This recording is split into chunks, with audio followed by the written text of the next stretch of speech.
Dieu. En tout cas, moi, je me porte super bien. J'espère que vous passez aussi un bon dimanche parce que je bénis le Seigneur en tout cas pour le dimanche. Et du coup, j'ai quelque chose à cœur que j'aimerais partager avec chacun d'entre nous ce soir. Je suis convaincue en fait que ce message va réellement nous faire du bien. Et n'hésitez pas à partager la vidéo, n'hésitez pas à inviter vos amis si vous êtes connectés.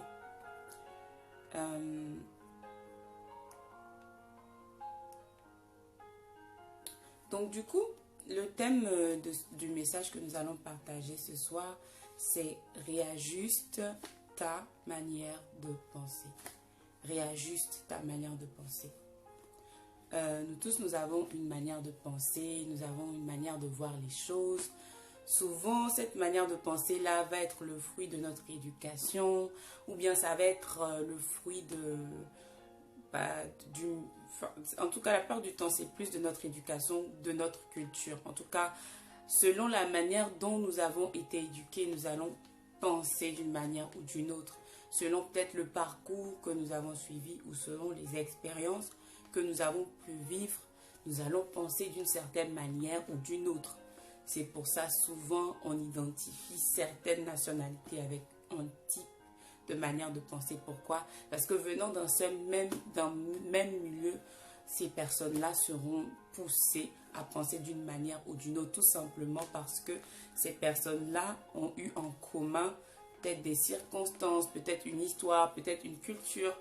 Donc, tout ça pour montrer à combien de fois notre environnement influe sur notre manière de penser. Donc, nous allons maintenant voir en fait ce que la Bible pense en fait de la manière de penser. Donc, nous allons pour cela prendre Éphésiens 4, le verset 23 et le verset 24, ce qui va nous permettre en fait méditer par rapport à là-dessus, méditer sur quelle est la manière en fait, comment en fait Dieu veut que nous pensions. Donc, dans Éphésiens 4, verset 23, si vous avez vos Bibles, 23 et 24, pardon, on dit « À vous laisser renouveler par l'Esprit dans votre intelligence et à vous revêtir de l'homme nouveau, créé selon Dieu, dans la justice et la sainteté que produit la vérité. » Donc, dans d'autres versions, on dit de nous laisser en fait transformer par le renouvellement de l'intelligence. Donc, selon certaines versions, on nous parle du renouvellement de l'intelligence. Dans notre manière de faire les choses, dans notre manière de penser, on nous demande en fait de nous laisser renouveler. Donc, pour ceux qui viennent d'arriver, je rappelle, c'est Éphésiens 4, versets 23 et 24. Donc, selon ce que nous venons de dire, en fait, on voit que la Bible nous demande, en fait, est en train de nous dire que, en tant qu'enfants de Dieu, nous devons avoir une mentalité qui doit être différente, en fait, de ce que nous pouvons voir, de tout ce que nous pouvons, enfin, une mentalité différente de celle du monde. Et c'est pour ça qu'on nous dit, en fait, de ne pas nous laisser, en fait, de ne pas nous laisser influencer, mais d'être renouvelés. Donc, c'est-à-dire que quand on est enfant de Dieu, le Seigneur nous appelle à une certaine manière de penser.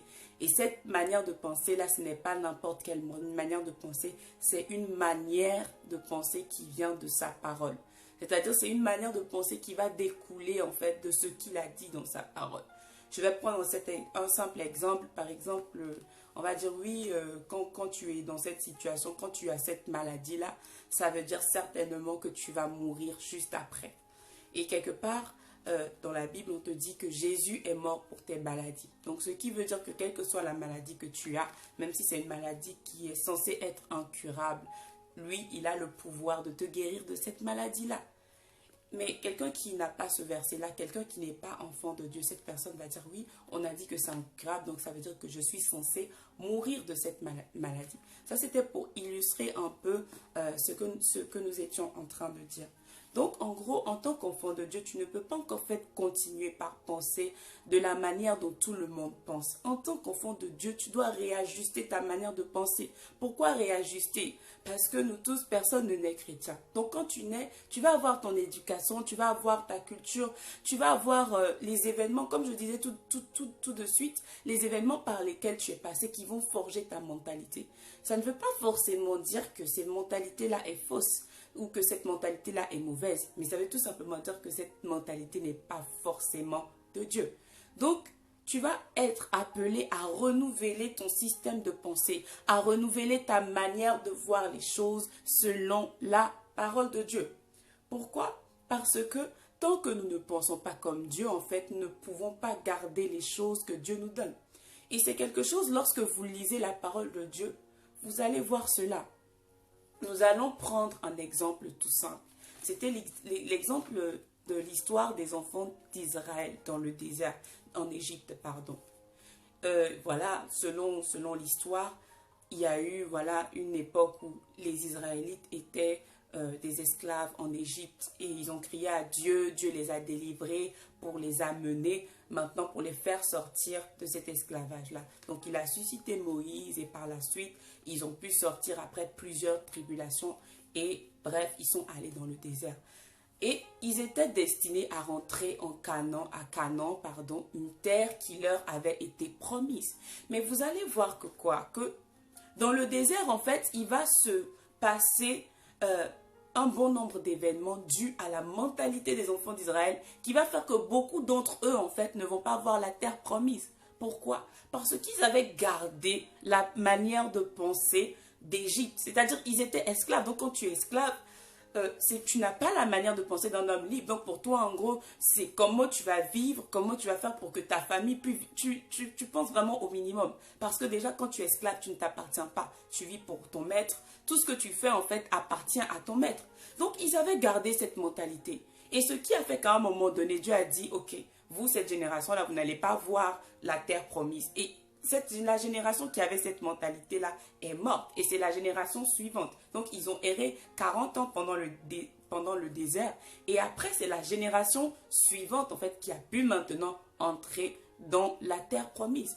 Tout cela pour dire quoi? Pour dire que si tu veux garder les choses, Dieu peut te donner quelque chose.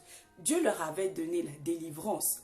Mais si tu n'as pas la mentalité de Dieu, si tu n'adoptes pas la manière de penser de Dieu, c'est-à-dire qu'à un certain moment donné, tu risques de même abîmer les choses que Dieu va te donner. Tu risques de ne pas garder. C'est une chose de recevoir de Dieu, c'est la grâce. Mais pour pouvoir demeurer dans le chemin de Dieu, pour pouvoir entretenir les bénédictions ou les choses que Dieu nous donne, les promesses de Dieu, nous avons besoin de la mentalité. Regardez un peu, Judas avait été choisi comme disciple, mais il n'est pas mort disciple, il est mort trahissant Jésus. Pourquoi? Parce qu'il avait gardé son ancienne mentalité d'avant. Malgré les enseignements qu'il avait pu écouter de Jésus, il avait toujours son cœur détourné. Donc j'aimerais te demander ce soir, j'aimerais te poser cette question. Quelle est ta mentalité? Est-ce que lorsque tu regardes réellement dans ta vie, dans ta manière de faire, dans ta manière de penser, est-ce que tu as réellement la mentalité de la parole de Dieu, la mentalité de Dieu? Ou est-ce que, en fait, tu continues par penser, tu continues par agir selon ton éducation, selon ta culture, selon toi-même, selon ton entourage? Dieu nous demande de sortir de notre manière de penser. Vous allez voir que dans la Bible, à chaque fois que Dieu veut faire un exploit avec quelqu'un, il va d'abord lui parler. Il va d'abord amener cette personne-là à abandonner sa manière de penser d'avant. Lorsqu'il parlait, il a parlé à Gédéon. Il lui a dit, voilà, Gédéon, voilà, moi je te considère comme un héros et tout ça. Gédéon dit, non, moi en fait, je suis le dernier de ma famille, en plus, j'ai pas de force, blablabla. Bref, Gédéon lui a raconté sa vie. Et c'est là où il va encore souligner, il va encore souligner le fait de... Il va reprocher en fait à Gédéon, il va l'appeler héros, malgré le fait que Gédéon, avec sa manière de penser de dernier, en fait, il va amener Gédéon à changer sa manière de penser sur lui-même. Il va amener Gédéon à changer sa manière de voir les choses. Et ce n'est qu'après cela maintenant que Gédéon va réaliser des exploits. En d'autres termes, si tu veux faire des exploits avec Dieu, tu auras d'abord besoin d'adopter la manière de penser de Dieu. Regardez un peu dans la Bible. À chaque fois que Dieu va vouloir agir avec quelqu'un, il va d'abord travailler sa mentalité. Il va d'abord exiger que la mentalité de cette personne-là soit comme la sienne, que la personne-là puisse voir comme lui il voit. Et c'est maintenant après que cette personne-là pourra accomplir les exploits que Dieu avait prévu qu'il puisse accomplir. Lorsque nous lisons, je prends encore l'histoire de Joseph. Joseph, lorsqu'il était... Moi, en méditant ce passage, l'histoire de Joseph ce soir, je me suis rendu compte qu'en réalité, Dieu pouvait prendre directement Joseph pour l'amener dans le palais. Il pouvait le faire, Dieu est Dieu. Mais Dieu a d'abord exigé que Joseph puisse observer la manière de penser des Égyptiens. Donc, il l'a amené déjà dans un milieu comment les riches pensent. Donc, il l'a amené dans la maison de Potiphar parce que Potiphar n'était pas n'importe qui. Et après, il l'a amené comment les pauvres pensent. Et là, il l'amène en prison pour voir. Maintenant, il est avec des pauvres. Vous savez, en prison, souvent, c'est les gens, surtout à cette époque-là, c'est les gens de la basse classe, les gens misérables. Donc, il a pu observer tout le système de pensée d'Égypte. Et il savait comment ils pensaient en Égypte. Et maintenant, après, il a pu l'élever. Il a pu l'amener, en fait, en tant que premier ministre dans le palais de Pharaon.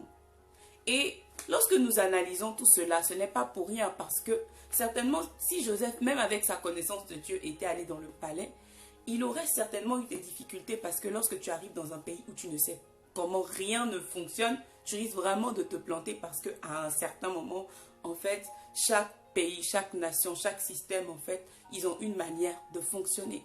Donc ce soir, tu dois réajuster. Si tu veux voir ta vie changer, si tu veux vivre selon les promesses de Dieu pour ta vie, si tu veux vivre les prophéties que Dieu t'a demandées, il faut que tu changes ta manière de penser. Et cela commence en méditant la parole de Dieu. Cela commence même dans les petites situations. Vous savez, souvent on pense que la manière de penser en fait change avec lorsqu'il y aura un grand événement, tu seras appelé. Non, mais ça doit commencer déjà dans les petites choses. Là où les gens commencent par s'inquiéter, toi tu dois commencer par changer. Tu dois dire non, moi je ne m'inquiète pas parce que je sais que Dieu est avec moi. Moi je sais que Dieu va agir pour moi. Tu ne dois plus agir de la manière dont le monde va agir. Parce que tu sais que tu n'es pas n'importe qui, parce que tu sais que tu marches avec Dieu. Vous savez, il y a beaucoup de personnes qui gâchent ce que Dieu leur a donné parce qu'ils pensent comme avant. Quand ils étaient dans le monde, ou parce qu'ils pensent comme avant, comme leur culture. Ils n'ont pas adopté la manière de penser du royaume. Ils n'ont pas adopté la mentalité du royaume. Ce qui fait qu'à chaque fois, ils ont du mal. Lorsqu'ils passent par des situations dans lesquelles ils étaient censés être victorieux, ils restent bloqués là-bas. Comme les enfants d'Israël, pendant plus longtemps, tout simplement parce qu'ils n'ont pas compris en fait qu'ils doivent adopter la manière de penser, la mentalité du royaume. Donc ce soir, je ne sais pas quel défi tu es en train de passer. Je ne sais pas quelle est la vision que le Seigneur t'a communiquée pour ta vie. Je ne sais pas quelles sont les promesses que Dieu t'a communiquées. Mais ce soir, j'aimerais t'amener, en fait, j'aimerais t'exhorter à changer ta manière de voir les choses. Arrête de penser comme les choses. Ok, Dieu t'a dit des choses grandes qui paraissent plus grandes que toi. Ne regarde pas à toi-même. Regarde à Dieu, regarde à sa parole. Tu as des doutes. Ok, qu'est-ce que sa parole dit sur le doute spécifique que tu as? Essaie de méditer cette parole-là. Essaie de chercher une réponse à ton doute dans la parole de Dieu, afin que cela puisse devenir un style de vie, afin que cette manière de voir les choses puisse devenir ton partage dans tout ce que tu vas faire. Vous savez, si nous pensons comme les autres, comme le monde, si nous pensons comme les gens qui ne connaissent pas Dieu, certainement que nous ferons les choses qu'ils font et nous n'allons jamais sortir de l'ordinaire. Nous allons toujours être dans l'ordinaire, nous serons toujours des gens normaux. Parce que ce qui va amener un homme quelque part, c'est sa manière de penser. La Bible dit tel, un homme pense, telle est sa vie. Donc, si tu penses en fait comme les hommes normaux, ta vie sera normale. Mais si tu penses comme Dieu, ta vie sera surnaturelle. Ce soir, j'aimerais te dire que il n'y a rien qui te dépasse. Lorsque Dieu te promet quelque chose, même qui semble très grand, qui semble extra, qui ressemble plutôt à un rêve, j'aimerais te dire que il n'y a rien, en fait, devant Dieu, ce n'est rien. Toi, tu dois juste faire le choix de réajuster ta pensée. Ok, Dieu t'a dit ceci, Dieu t'a dit cela. Comment est-ce que je vais penser?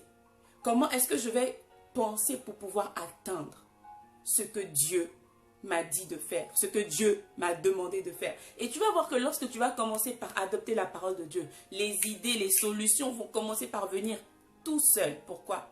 Parce que tu n'es plus dans ta propre voie en fait, mais tu es aligné sur la pensée de Dieu. La Bible dit, car vos voix ne sont pas mes voix. Donc les voix de Dieu, la plupart du temps, sont des voix qui vont paraître folles.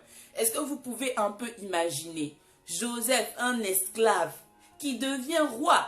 Mais franchement, c'est pratiquement impossible. En plus, bon, si on s'était dit qu'il était égyptien, peut-être ça pourrait encore passer. Mais ni vu ni connu, c'était un étranger. Il a servi comme esclave. Il a même été prisonnier. C'est-à-dire que toutes les choses les plus basses qu'on pouvait expérimenter à cette époque-là, il les a expérimentées. Mais malgré cela, il a été élevé à la position de premier ministre dans un pays qui n'était pas le sien, malgré tout son passé. Est-ce que vous pouvez imaginer cela? Mais si Joseph s'était limité, il s'était dit non, moi je suis un prisonnier, moi je suis bien ici, il serait resté certainement en prison. Ou bien s'il s'était dit dans la maison de Potiphar, oui, de toutes les manières, ma famille ne sait pas que je me trouve ici, ma famille ne sait pas ce que je fais, j'ai tout intérêt à accepter les avances de la femme de Potiphar. Comme ça, au moins, je pourrais peut-être gagner une position. Mais Joseph ne pensait pas comme ça. Joseph savait qui était son Dieu. Il savait que si son Dieu lui avait promis, certainement son Dieu pouvait faire quelque chose. Et Joseph est demeuré fidèle. Parce que si Joseph avait une manière de penser tordue, certainement qu'il aurait fait quelque chose de tordu. Mais jusqu'à la fin, Joseph est demeuré fidèle à sa manière de penser. Et c'est ce qui l'a amené à la maison du roi. Il est demeuré fidèle à Dieu. Et lorsque toi, on te regarde dans ta vie, est-ce que les circonstances t'amènent à faire penser le contraire de ce que Dieu t'a dit? Ou est-ce que ce que tu vois aujourd'hui, ta position que tu vois aujourd'hui, peut-être comme Joseph, tu vois ta vie, ce que tu vois en fait, ta vision, ça n'a rien à voir, mais vraiment aucune relation, aucun facteur commun. Est-ce que ça t'amène en fait à abandonner? Est-ce que ça t'amène à douter des promesses de Dieu? Est-ce que ça t'amène à douter de la parole de Dieu? Ou est-ce que ça t'amène à continuer, à persévérer? C'est la question. Parce que là où tu commences par abandonner, si même tu avais commencé par bien penser, si tu avais commencé par penser comme Dieu pense, et que si tu abandonnes cela en chemin, c'est que en gros c'est comme si tu as abandonné quoi. C'est comme si tu n'es même plus dans la course. Donc peut-être tu avais abandonné à cause d'un événement, tu avais dit bon, ce projet j'abandonne parce que je n'ai plus rien, cette manière de voir les choses, cette promesse que Dieu m'a demandé de faire, la vision de Dieu par rapport à ma vie, tout ça. Bref, c'est trop compliqué. J'abandonne parce que lorsque je regarde dans ma vie, il n'y a rien de ressemblant. J'aimerais t'inviter ce soir à te repositionner sur la pensée de Dieu, à te repositionner sur la parole de Dieu. Réajuste ta pensée par rapport à la pensée de Dieu. Et pour illustrer pour une dernière fois, il y avait l'histoire d'Esther. En fait, lorsque vous lisez l'histoire d'Esther, voyez que Esther, c'était vraiment, en fait, c'était une étrangère. Ils avaient été déportés pour amener, voilà, dans un pays voisin. Et Esther, en terre étrangère, elle avait perdu, c'était une orpheline de père et de mère qui avait été recueillie, par son oncle et élevée, en fait, par son oncle. Et il arrive un moment, en fait, où, voilà, il y a un concours pour choisir la reine parce qu'en temps, la reine qui était au pouvoir a désobéi et Esther va se présenter à ce concours-là. Et en fait, j'ai remarqué que dans cette histoire, il y a quelque chose qui peut attirer notre attention par rapport à notre thème. C'est le fait que Esther ait dû passer par une préparation avant de rentrer dans le palais du roi. C'est-à-dire que Esther était venue avec son background, son passé. Elle était venue avec son passé, voilà, d'orpheline, son passé d'étrangère, son passé qui n'avait rien à voir avec la royauté. Mais Esther a dû être réajustée avec Elle a dû être réajustée en passant par la formation par laquelle toutes les prétendantes devaient passer pour accéder au concours. Donc, pendant plusieurs mois, Esther a été reformatée. Sa manière de voir les choses, sa manière comment se comporter, comment agir, sa manière de penser. On a appris à Esther comment se comporter comme une reine. Comment voir les choses comme une reine. Parce que vous voyez, quand le milieu royal et le milieu, surtout en ces moments-là où la royauté dominait, c'était vraiment pas les mêmes milieux. Donc Esther a dû se réajuster. Esther a dû passer par un processus de réajustement. Et ce n'est qu'après, malgré la grâce de Dieu qui demeurait sur la vie d'Esther, Esther n'est pas allée directement.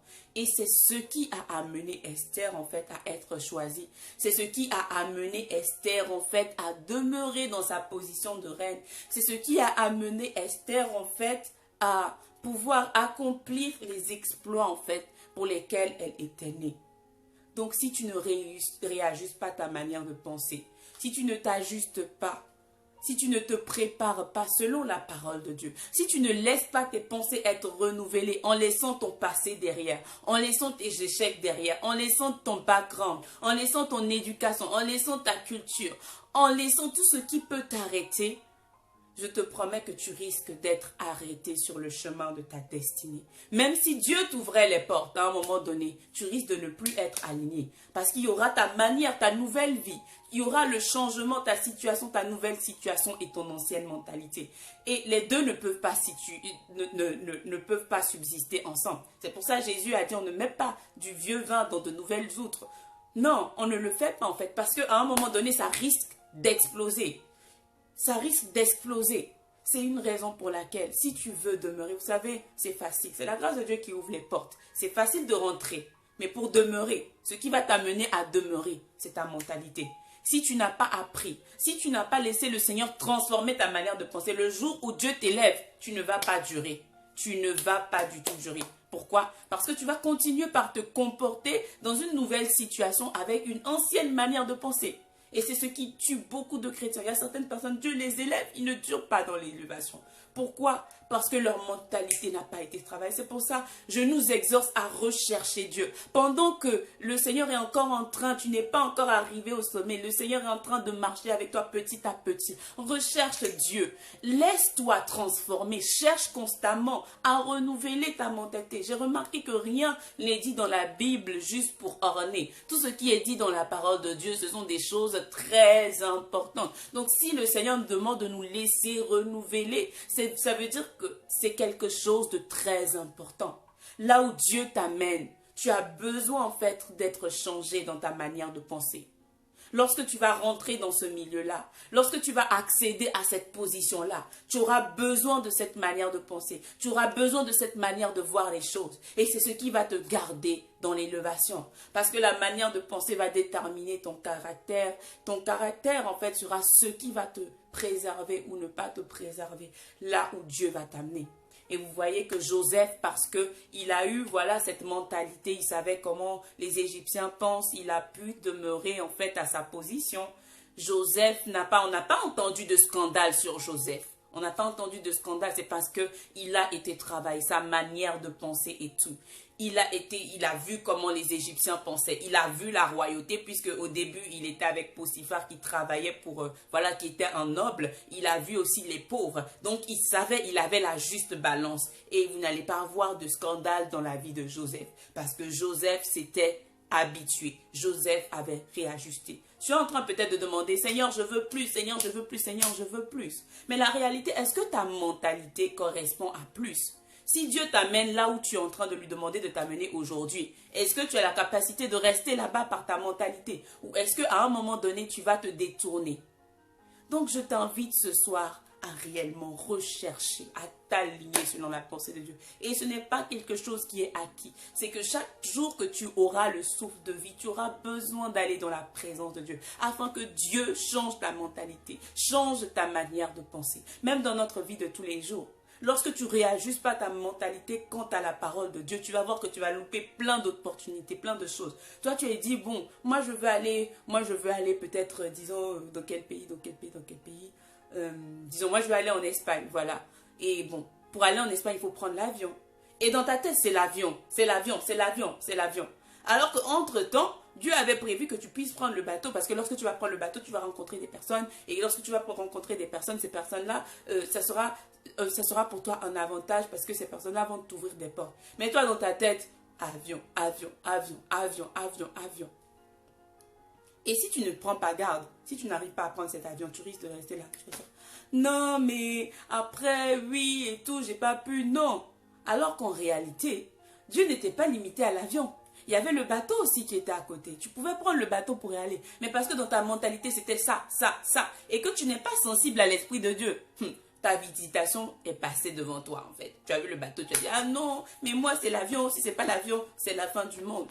Tu vois? Et tu es passé à côté. Et beaucoup dans l'histoire de la Bible sont passés à côté de leur visitation parce qu'ils n'ont pas reconnu Israël, par exemple. Ils avaient dit oui, le Messie va certainement venir comme un sauveur, venir nous délivrer parce qu'en ce temps-là, ils étaient sous la domination de l'Empire romain. Donc, en fait, voilà, ils étaient sous la domination de la nation, un peu le système de colonisation, vous voyez. Donc, il s'est dit certainement le sauveur dont on parle, dont on avait annoncé il y a plusieurs années. Donc, certainement qu'il va venir comme quelqu'un qui va naître, un roi qui va venir nous délivrer, il va balayer les Romains là. Et puis nous, on va reprendre le pouvoir. Et lorsque Jésus était né dans une crèche, lorsque Jésus était né de quelqu'un d'ordinaire, lorsque Jésus était né dans une famille de menuisiers, de charpentiers, ils ont dit non, toi Jésus qui est né, on t'a vu hier, on t'a vu aujourd'hui, là, tu veux nous dire quoi? Non Jésus, arrête de rigoler avec nous, arrête de rigoler parce que nous, on t'a vu naître ici. Ça ne peut pas être toi le sauveur, nous, on a été encore notre sauveur. Jusqu'à ce qu'il crucifie ce Jésus-là, qui est le sauveur. Et à cause de ce Jésus-là, aujourd'hui, nous tous, nous avons le salut. Donc, vous pouvez voir, ils ont négligé à cause de leur manière de penser. Dans leur tête, c'était calé la manière dont le Sauveur devait venir. Mais le truc, c'est que parfois, Dieu te donne les grandes lignes, mais il ne te donne pas les détails. Donc, quand tu es calé dans ta mentalité, tu ne réajustes pas ta manière de penser. Tu n'es pas sensible à l'Esprit de Dieu. Tu risques de passer à côté de beaucoup de portes ouvertes parce que dans ta tête, c'est comme ça. Et beaucoup ratent des temps de visitation. Dieu t'a dit qu'il va t'amener là-bas. Mais si tu analyses bien ce qu'il t'avait dit, tu n'as pas dit la manière. Donc sois sensible au Saint-Esprit. Vous savez, nous ne marchons pas seuls. La parole que nous lisons doit être pour nous. Nous devons recevoir des rémas. Et nous devons avoir le Saint-Esprit. Nous devons entretenir cette relation de telle manière où, même quand les choses ne semblent pas se passer de la manière dont nous avons pensé, que nous puissions saisir la pensée de Dieu par rapport aux différentes situations.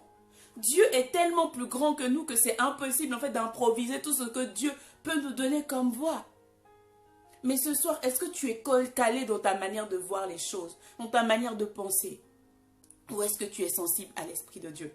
J'aimerais te dire ce soir que c'est possible en fait de vivre une vie surnaturelle. Mais pour cela, il faut en fait que ta pensée soit une pensée surnaturelle. Et la pensée surnaturelle, c'est la manière de penser de Dieu. Revenons à la parole de Dieu. Revenons à la méditation. Revenons à la communion avec le Saint-Esprit. C'est ce qui va nous aider à shifter. C'est ce qui va nous aider à changer. Ou parfois, tout le monde va vouloir aller là-bas. Nous, on va dire non. Moi, je ne vais pas là-bas. Vous savez, il y a même certaines personnes qui ont raté des accidents comme ça. On avait dit oui, vas-y et tout. Ils ont dit non, en fait. Le Saint-Esprit me dit que en fait, je ne dois pas. Des personnes ont raté des accidents comme ça. Tout simplement en étant sensible à la manière de penser de Dieu. Tout simplement en étant sensible à la voix de Dieu. Donc vraiment, je prie que le Seigneur renouvelle nos pensées pour nos destinées, pour là où il nous amène. Afin que nous ne soyons pas des gens rigides, mais que nous puissions réellement être comme de l'argile entre les mains de Dieu. Que nous puissions être comme vraiment de la pâte à modeler entre les mains de Dieu. Afin que lorsque Dieu dit va là-bas, que nous allons là-bas. Lorsque Dieu dit va là-bas, que nous allons là-bas, que nous soyons sensibles à l'Esprit de Dieu, afin que nos destinées ne soient pas comme les destinées de n'importe qui, mais que nous puissions vivre de manière surnaturelle. Et le secret du surnaturel, c'est l'alignement avec les pensées de Dieu. La parole de Dieu dit, tout est possible à celui qui croit. Donc tes résultats, ta vie va dépendre de ceux qui croient. Si tu veux voir le surnaturel dans ta vie, si tu veux voir en fait la main de Dieu puissante dans ta vie, tu auras besoin de t'aligner à la pensée de Dieu. Qu'est-ce que tu crois? C'est ce que j'aimerais te dire. Qu'est-ce que tu crois ce soir? Revenons à la parole de Dieu. Donc, c'était réellement ce que j'avais à partager avec quelqu'un. Et je crois réellement que Dieu challenge la mentalité de quelqu'un, que Dieu change. Peut-être toi, tu avais du mal, en fait, avec ta nouvelle saison parce que tu as gardé la mentalité de l'ancienne saison. Parce que l'ancienne saison, tu avais souffert, tu avais bien galéré. Donc, maintenant que Dieu te donne une saison de joie, tu dis, en fait, tu es tellement réservé, tu ne vois pas les portes ouvertes. Tout simplement parce que ta manière de penser de l'ancienne saison, où c'était la saison de l'épreuve en fait, où c'était la saison où tu avais beaucoup de tristesse, est demeurée. Mais j'aimerais te dire, ajuste-toi. Que le Saint-Esprit opère dans ton esprit un réajustement. Que le Saint-Esprit opère dans ton âme un réajustement. Peut-être toi, tu avais tellement été blessé en fait que tu as du mal à faire des choix. Tu as du mal à recevoir la bénédiction de Dieu. Tout simplement parce que cette manière de penser-là t'est restée. Mais ce soir, je prie que le Seigneur restaure ton âme et qu'il réagisse ta manière de penser. Passe beaucoup de temps dans la présence de Dieu. S'il y a des domaines dans ta vie où tu as encore du mal, prends ces domaines-là, va prier et demande à Dieu de te parler. Et commence par méditer par rapport aux versets sur lesquels Dieu va t'orienter. Commence par déclarer dans ta vie. Il faut que tu parles, il faut que tu parles. Parce qu'une manière de penser, ça prend du temps pour s'imprégner. Donc imagine si tu as fait quelque chose 20 ans, ça ne va pas partir en une seule journée. Il faut que tu proclames, il faut que tu déclares. C'est pour ça, dans la parole de Dieu, on dit médite-la nuit et jour en fait. La parole de Dieu, il faut que tu la déclares, il faut que tu parles, il faut qu'elle soit accrochée à ton cœur et à tes lèvres aussi. Prends l'habitude en fait de méditer, mais aussi de parler, de déclarer en fait. Lorsque tu parles, parle à haute voix. Dis les choses par rapport à tout ce qui est contraire, tout ce qui va à l'encontre de la manière de penser de Dieu. Commence par aller à l'encontre. Si par exemple, tu étais passé par une période de maladie, Dieu t'a guéri, maintenant tu es dans une nouvelle saison, la saison où tu es guéri, tu es en bonne santé. Et pour toi maintenant, chaque fois les pensées de maladie reviennent, tu te dis, ah oui, mais peut-être je vais tomber malade, j'avais l'habitude de tomber malade. Prends ce verset-là qui parle de la guérison. Dis oui, par ces meurtrissures, j'ai été guéri. Donc je refuse la maladie. La maladie n'est pas mon partage. Parce que ces pensées-là vont avoir tendance à revenir parce que tu as passé beaucoup de temps dans cette situation-là. Mais si tu prends la décision réellement d'agir selon la parole de Dieu, de méditer, de déclarer, de proclamer, tu vas voir que ta vie sera différente. Prends le temps en fait parce que Dieu, c'est vrai, Dieu t'a guéri. Mais si tu ne gardes pas ton cœur, si tu ne gardes pas, si tu ne réajustes pas ta manière de penser, quant à ce bien, quant à cette grâce-là que Dieu t'a fait, tu risques de la perdre. Pourquoi? Parce que la porte, quand je disais tout de suite, la pensée en fait c'est la porte de nos vies. C'est pour ça lorsque le diable va vouloir t'avoir, il va essayer de t'envoyer des mauvaises pensées, il va essayer de t'entourer de mauvaises personnes pour que cette personne parle en fait du mal, parle la mort dans ta vie. Mais il faut savoir détecter en fait là où le Seigneur veut t'amener afin de commencer par marcher, afin de commencer par parler selon ce que le Seigneur t'a dit par rapport à la situation, par rapport à la nouvelle saison. Si tu ne sais pas la saison dans laquelle tu te trouves, dis Seigneur, s'il te plaît, montre-moi cette saison, apprends-moi à penser par rapport à cette saison-là que je suis en train de traverser. Renouvelle mes pensées afin que je ne demeure pas derrière, afin que mes yeux ne regardent pas derrière, parce que je veux demeurer dans ce que tu m'as donné. Désolée, j'avais été coupée. Donc, je ne veux pas perdre cette chose-là. Je ne veux pas le perdre à cause de ma manière de faire les choses. Je ne veux pas le perdre. Vraiment, passons du temps dans la présence de Dieu. À l'instant où je parle, je sens vraiment qu'il y a beaucoup d'entre nous qui ont besoin par rapport à ton âme. Tu as besoin d'être renouvelé. Passe du temps dans la présence de Dieu. Parfois, il y a ces pensées-là, ces mauvaises pensées qui viennent. Dieu a changé ton histoire. Dieu a changé ta situation, mais parfois, tu as ces pensées-là qui te viennent, qui te travaillent l'esprit. C'est comme si c'était des fantômes, c'est comme si c'était de la hantise en fait. Pourtant, tu as changé de situation. Pourtant, tu n'es plus dans l'ancienne situation, mais tu as ces pensées-là qui essaient de revenir. Et il y a la peur en fait, il y a la crainte qui essaie de t'envahir. J'aimerais te dire que ce n'est pas rien en fait. C'est l'ennemi qui essaie d'accéder à ta vie parce que ta manière de penser n'a pas été réajustée. Va dans la présence de Dieu. Demande au Saint-Esprit de changer ta mentalité et lis la parole de Dieu qui correspond à ta situation.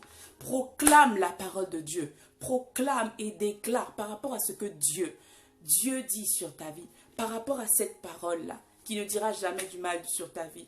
Qui ne va jamais t'amener à déclarer de mauvaises choses sur ta vie. Et tu vas voir en fait que les choses vont changer. Vraiment, nous avons besoin de nous ajuster.